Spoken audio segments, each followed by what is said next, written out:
Today, 6 corporations control all major media in the United States, including the principal television networks.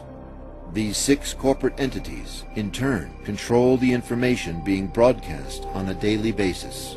The average American adult watches more than 4 hours of television each day. The constant flow of entertainment, news, and information that is consumed by the American public shapes their perception of the reality in which they live. By controlling the dissemination of information, broadcasters and their corporate heads are able to control the masses. The constant, carefully shaped messages on television guide the public to predetermined conclusions. Therefore, TV has become a weapon of mass persuasion. In order to take back our minds and our lives, we must first unplug the signal.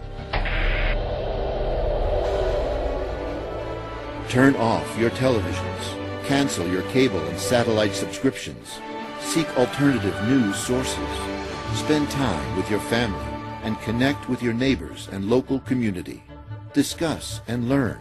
Allow new information to challenge your thoughts and opinions. When we unplug the signal, we begin to realize that the world matrix that surrounds us is false. Many things we once thought of as true are lies. Never let us forget the truth will not be televised.